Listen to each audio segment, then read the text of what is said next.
वक्रतुंड महाकाय सूर्यकोटि समप्रभ निर्विघ्नं कुरु मे देव सर्वकार्येषु सर्वदा सर्वकार्येषु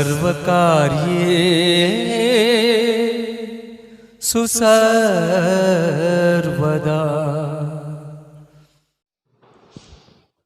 Hello friends, good morning. Welcome to Navyu Group of Education. So friends, we will discuss in Ago's video about exercise number 1. There are many transactions are recorded in the books of Ratilal. રતિલાલના ચોપડે આપણે આમ નોંધ કરી હતી. હવે આપણે જોવાનું છે exercise number 2. આજે વાત કરવાની છે. આ વિડીયોમાં આપણે એક્સરસાઇઝ નંબર 2ની વાત કરશું. આપણે વાત કરી રહ્યા છીએ જર્નલની, કે જ્યારે તમને ટ્રાન્ઝેક્શન આપેલો હોય એને તમારે એક ફોર્મેટમાં applying the rules of debit and credit કરી અને ઉધાર જમાની નોંધ કરો, એને આમ નોંધ કહેવાય. તમારે એ જ કરવાનું છે. તમને માત્ર ઉધાર કયું ખાતું થાય, જમા કયું ખાતું થાય એ આવડવું જોઈએ. એના નિયમો લગાડવાના, નિયમો ઉપરથી ઉધાર જમા કરવાનું થાય. એ જો તમને આવડી જાય એટલે આમ નોંધ આવડી જાય. તો આજે વાત કરશું આપણે એક્સરસાઇઝ નંબર 2ની. એક્સરસાઇઝ નંબર 2 શું કહેવા માગે છે? તો record the following transaction in the journal of Aarti. એટલે કે તમારે આરતીના ચોપડે આમ નોંધ લખવાની છે. હવે આમ નોંધ લખવાની છે એટલે સૌ પ્રથમ તો આપણે શું કરશું? ખાતા દોરી લેશું. તારીખ, વિગત, ખાપા, તારીખ, વિગત. પછી ખાપાનું ખાનું નાનું આવશે. સોરી વિદ્યાર્થી મિત્રો, આપણે થોડુંક મોટું કરી દીધું હતું. આ નાનું ખાપા, રકમ રૂપિયા અને રકમ રૂપિયા. તારીખ, વિગત, ખાપા, રકમ રૂપિયા અને રકમ રૂપિયા. આપણે ખાતું દોર્યું છે, આપણે આમ નોંધ કરવાની છે, એનું ખાતું દોર્યું છે. હવે આપણે શું લખશું? તો રેકોર્ડ ધ ટ્રાન્ઝેક્શન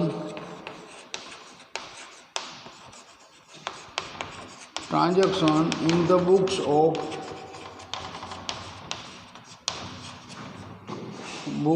of આરતી. આરતીના ચોપડે આમ નોંધ. હવે પહેલાં એ જ લખી નાખવું, એ લખવું ફરજિયાત છે. લખજો જ વિદ્યાર્થી મિત્રો. હવે આપણે નામ લખી નાખી. કાનાના ડેટ એટલે તારીખ, વિગત એટલે પર્ટિક્યુલર્સ, પછી લીફો ખાપા અથવા ખાતા વહી પાના number, ledger folio number, debit rupees અને ક્રેડિટ રૂપીસ. આ આપણે આમ નોંધ લખી. હવે આમ નોંધની શરૂઆત કરવાની. આમ નોંધ એક જ લેવાની હોય. પહેલાં આમ નોંધ લખવાની, એની નોંધ કરવાની, પછી બીજી આમ નોંધ. આમ નોંધ લખતા પહેલાં તારીખના ખાનામાં વર્ષ અને મહિનો લખવાનું ભૂલાય નહીં. અહીં આપણે આપેલ છે જાન્યુઆરી 2016.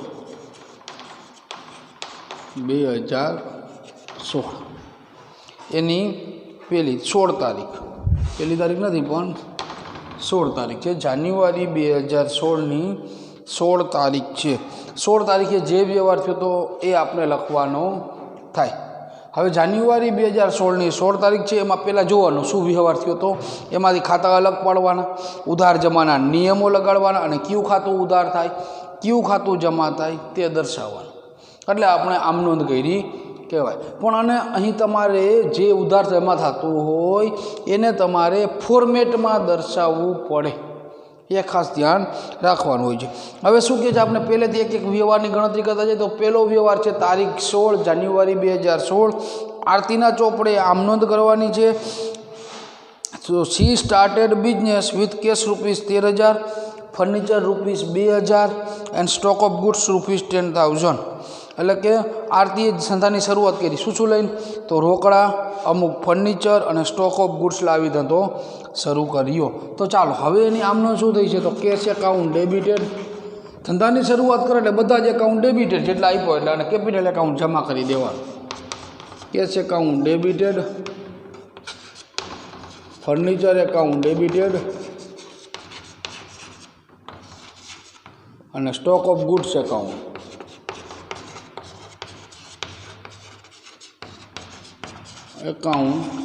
ડેબિટેડ ટુ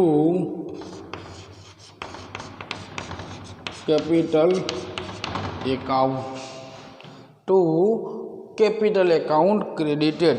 હવે જો વિદ્યાર્થી મિત્રો શું કહે છે, તો 13,000 રોકડા અને 2,000નું ફર્નિચર અને 10,000નો માલ સ્ટોક। 13,000નો રોકડા, 2,000નું ફર્નિચર અને 10,000નો માલ સ્ટોક, કુલ કેટલા રૂપિયાનું માલ લેવી છે, 25,000 રૂપિયા લાવી ધંધો શરૂ કર્યો છે। તો હવે short narration always start with Bing. દર વખતે કહેતો જાઉં, યાદ જ રાખું, બિંગથી શરૂઆત કરી। Bing started business with cash, furniture અને સ્ટોક ઓફ ગુડ્સ। આ આપણે આમ નોંધ થાય કે Bing started business with cash from and stock of furniture and stock of goods, એટલે કે ત્રણેય લાવી ધંધો શરૂ કર્યો તેના। બિંગ એટલે તેના થાય, પણ એ છેલ્લે બોલવાનું હોય ગુજરાતીમાં, અને સ્ટાર્ટ કરો ત્યારે શરૂઆતથી બિંગથી સ્ટાર્ટ કરવાનું થાય। આ આપણે પહેલી નોંધની વાત કરી, 16 તારીખનો વ્યવહારની વાત કરી। બધા ખાતા બહાર પાડી, ઉધાર જમાના નિયમો લગાડી, જે ઉધાર થતું એને ઉધાર કરી દીધું, જમા થતું એને જમા કરી દીધું। હવે આપણે જોઈએ તારીખ 18, paid rupees 1750 for son Ravish school fees and paid income tax rupees 700। એટલે કે આપણે 1750 સ્કૂલની ફી ભરી, 1750 રૂપિયા સ્કૂલની ફી ભરી, એને ઇન્કમ ટેક્સ રૂપિયા 700 ભર્યા। બે વસ્તુ કરી છે, તો હવે ચાલો કરીએ આપણે। તો શું થશે, તો 2 રૂપિયા આપણે ભર્યા છે ધંધામાંથી ભર્યા છે એટલે ડ્રોઈંગ એકાઉન્ટ, 2 રોકડા જ ભર્યા છે, drawing account debited to cash account. 2 રોકડા જ ભર્યા છે આપણે ટુ કેશ એકાઉન્ટ। તો 2 રોકડા ભર્યા છે, કેટલા રૂપિયા રોકડા ભર્યા છે, તો 1750 રૂપિયા ફી અને 700 રૂપિયા, 17 ને 7 કેટલા, 2450 રૂપિયા। તો ઉપાડ કર્યો 2450 રૂપિયાનો આપણે કેવી રીતના કર્યો, રોકડેથી કર્યો 2450 રૂપિયા। તો હવે being paid fees and income tax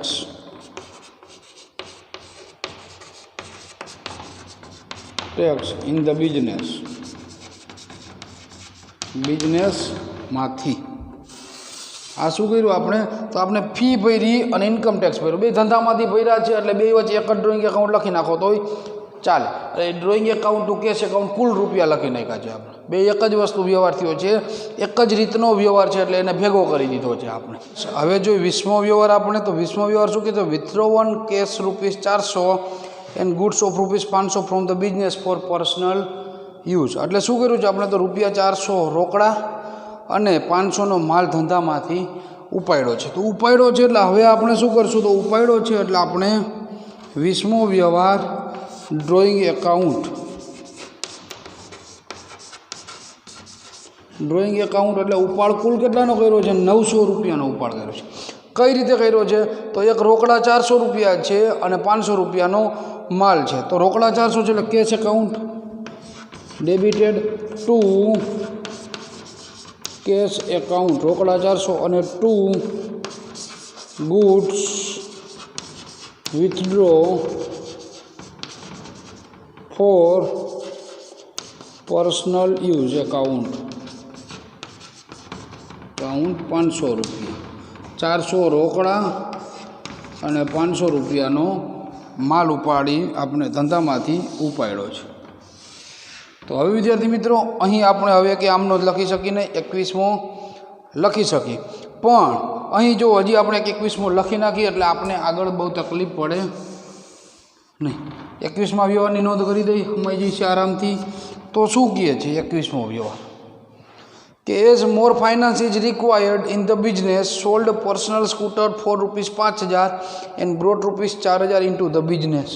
એટલે શું કર્યું કે ધંધામાં વધુ નાણાંની જરૂર હતી.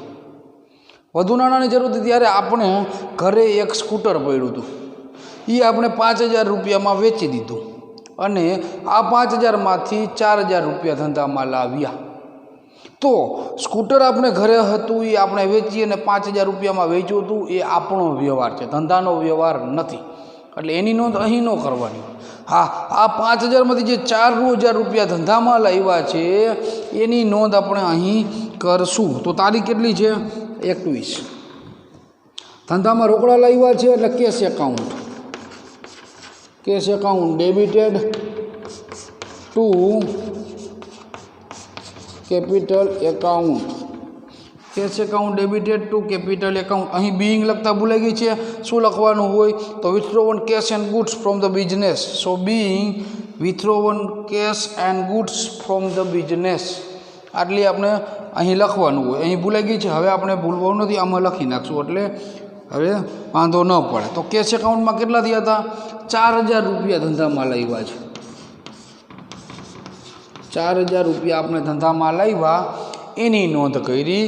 તો એની નોંધ છે એટલે હવે આપણે એમાં લખશું શોર્ટ નેરેશન. તો being brought cash in the business, brought cash in the business, એટલે ધંધામાં કેશ લાવ્યા તેના. હવે અહીં આપણું પેજ પૂરું થઈ ગયું. આપણે નવા પેજ ઉપર જવું પડશે. તો અહીં આપણે આ દાખલાનો સરવાળો કરી દઈએ અને એને બાકી આગળ લઈ જાય, જેથી ગમે ત્યારે ભવિષ્યમાં આ પેજનો સરવાળો કરવો હોય તો આ પેજને ધ્યાનમાં ન લેવું પડે. અહીં તમે સરવાળો ન કરો તો બધા પેજનો સરવાળો કરવો પડે, એ ન કરવું પડે. એટલે આનો સરવાળો તમારે અહીંયા લઈ જવાય. એટલે શું કરવાનું? અહીંયા બેલેન્સ કેરી ફોરવર્ડ. કેટલા રૂપિયા થઈ છે? તો 25 ને 2 27, 27 ને 4 31, 31 900, 32,350, 32,350, 32,350 રૂપિયા. હા, આપણે 21મા વ્યવહાર સુધી પહેલા પેજ ઉપર ગયું. હવે આપણે બીજા પેજ ઉપર જવું હોય તો સૌ પ્રથમ ખાતું દોરી લેવું પડે. તો ખાતું દોરવું હોય તો સૌ પ્રથમ શું આવશે? તારીખ, પછી વિગત, ખાપા, ઉધાર રૂપિયા અને જમા રૂપિયા, આટલું આવશે. હવે આપણે લખી નાખીએ આગળ. ચાલો, ડેબિટ, ક્રેડિટ, એલએફ, પર્ટિક્યુલર અને date. Debit, credit, એલએફ, particular and date એટલે કે તારીખ, વિગત, ખાપા, રકમ રૂપિયા ને જમા રૂપિયા, ઉધાર રૂપિયા ને જમા રૂપિયા. હવે અહીં પેજ પૂરું થયું હતું એની સરવાળો આપણે બાકી આગળ લાવ્યા તરીકે લખી નાખી. તો balance brought forward, balance brought forward કેટલા? તો 32,350 રૂપિયા. આ આપણે બાકી આગળ લાવ્યા છે, કારણ કે આ સરવાળો આપણે બીજા પેજ ઉપર લઈ જવો પડે. હવે ભવિષ્યમાં આ પેજનો સરવાળો કરવો હોય તો આ પેજનો સરવાળો કરવો પડે નહીં. એ ફાયદા માટે આપણે બાકી આગળથી લઈ ગયા અને લાવ્યા કરવું પડે. હવે આપણે બાકી આગળ લાવ્યા પછી અહીં કેટલામી તારીખ હતી? 21 તારીખ પૂરી થઈ. હવે એના પછીની 23 તારીખ, તો 23 તારીખનો વ્યવહાર જો હોય તો ડિપોઝિટેડ income tax refund advice of ₹400 into the bank account. એટલે શું થયું છે કે ઇન્કમ ટેક્સ રિફંડ મળ્યું, એ ડાયરેક્ટ બેંક એકાઉન્ટમાં જમા થયું. ઇન્કમ ટેક્સ રિફંડ મળે છે એ બેંક એકાઉન્ટમાં જમા થાય છે. તો શું થશે? તો બેંક એકાઉન્ટ ડેબિટેડ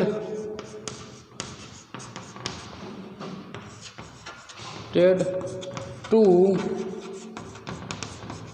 કેપિટલ એકાઉન્ટ. કેટલા રૂપિયા? તો ₹400. હવે શોર્ટ નેરેશન એટલે કે બાબત જે short narration is always start with being. હવે શું કહે છે? તો income tax refund from the business bank એટલે income tax refund from bank account. Business ન લખો ને બેંક એકાઉન્ટ લખો તો પણ ચાલે.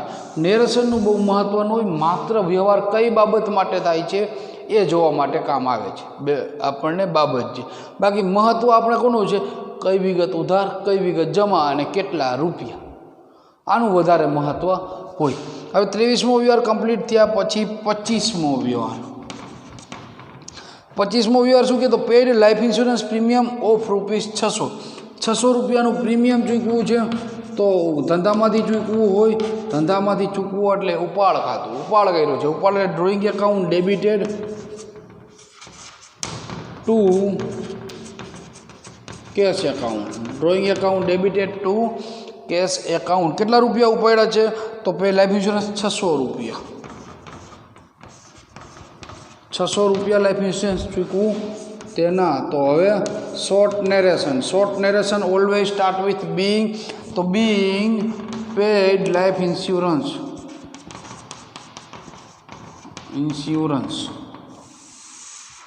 બિંગ પેડ લાઈફ ઇન્સ્યોરન્સ એટલે કે લાઈફ ઇન્સ્યોરન્સ ચૂકવ્યા તેના. તો આ વાત કરીએ આપણે 25મા વ્યવહારની. હવે આપણે જોઈએ નેક્સ્ટ વ્યવહાર 28મો વ્યવહાર શું કહેવા માગે છે તે આપણે જોઈ.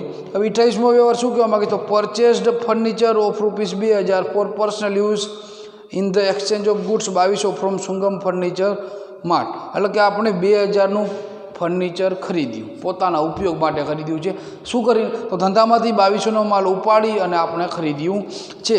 તો ધંધામાંથી ઉપાડ્યો છે એટલે આપણે શું કરશું? 28મા વ્યવહારમાં ડ્રોઈંગ એકાઉન્ટ ઉપાડ કર્યો છે એટલે હંમેશા એક એકાઉન્ટ આવે, ડ્રોઈંગ એકાઉન્ટ ડેબિટેડ ટુ ઉપાડથી ગયેલ માલ એટલે કે goods withdrawn for personal use. અંગત ઉપયોગ માટે લઈ ગયેલ માલ use account. Goods withdrawn for personal use account. કેટલા રૂપિયા? તો ₹2200. 2200નો માલ ઉપર 2000થી આપણને કોઈ મતલબ નથી. આપણે તો તમે ₹2200નો માલ ધંધામાંથી ઉપડી જોવાનો હોય. પછી તમે શું કર્યું એ આપણને જોવાનું, આની આમ નોંધ કરવાની હોય નહીં. Bing goods withdraw from the business, goods withdraw from the business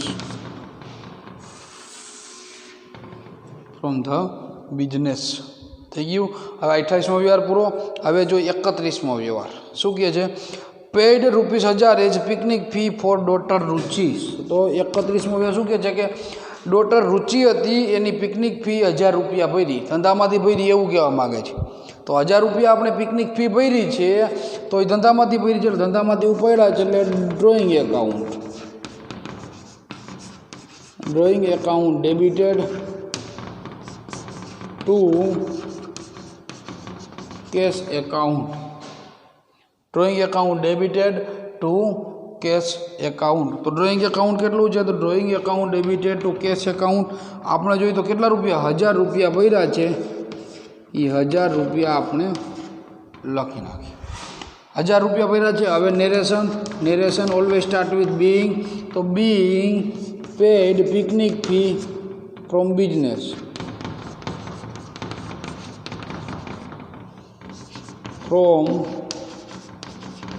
business paid picnic fee from business. તો આ વાત કરીએ આપણે 31મો વ્યવહાર. હવે અહીં આપણે દાખલો પૂરો બધા જ વ્યવહારની નોંધ કરી નાખી છે. તો દાખલો પૂરો થાય એટલે હવે આપણે આને બેલેન્સ કેરી ફોરવર્ડ લઈ જવાની જરૂર નથી. હવે અહીં આવશે ટોટલ. અહીં દાખલો પૂરો થાય છે એટલે ટોટલ લખવાનું. જો દાખલો પૂરો ન થયો હોય ને બીજા પેજ ઉપર જવું હોય તો અહીં બેલેન્સ કેરી ફોરવર્ડ અને એ જ સરવાળો અહીં બેલેન્સ બ્રોટ ફોરવર્ડ લખવાનો થાય. તો હવે આનો સરવાળો કરી નાખ. 32,350, 32 ને 2 34 ને 35, 35,000 ને 750, 36,350, 36,550 રૂપિયા,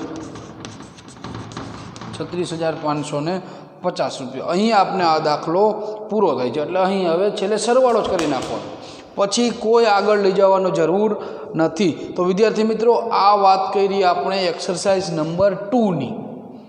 એક્સરસાઇઝ નંબર 2ની વાત કરી છે. તો આ એક્સરસાઇઝને જોઈ લેજો, આ વિડીયો જોઈ લેજો, સમજી લેજો અને સમજાઈ ગયા પછી પાકી બુકમાં ઉતારી લેજો. અને આ જો ઉતારાઈ ગયા પછી એક્સરસાઇઝ નંબર 3 અને 4 તમને હોમવર્કમાં એક્સરસાઇઝ નંબર 3 અને 4 બહુ ફેર નથી, આવા જ એક્ઝામ્પલ આપેલા છે. એટલે તમે એક્સરસાઇઝ નંબર 3 અને 4 આ બે લખાઈ ગયા પછી, એક્સરસાઇઝ નંબર 1 અને 2 લખાઈ ગયા પછી એક્સરસાઇઝ નંબર 3 અને 4 બાકી બુકમાં ઉતારજો હોમવર્કમાં. અને ખાસ આમ નોંધને સમજી લેજો, એ ભૂલાય નહીં. હવે આપણે એક્સરસાઇઝ નંબર 5નો આગળના વિડીયોમાં એક્સરસાઇઝ નંબર 5 વિશે વાત કરશું. તો મારા વિડીયો જોતા રહેજો અને ખાસ પૂરેપૂરા વિડીયો જોજો. નમ્ર વિનંતીથી વાત કરું છું કે તમે પૂરેપૂરા વિડીયો જોજો. અસ્તુ. જય હિન્દ, જય ભારત.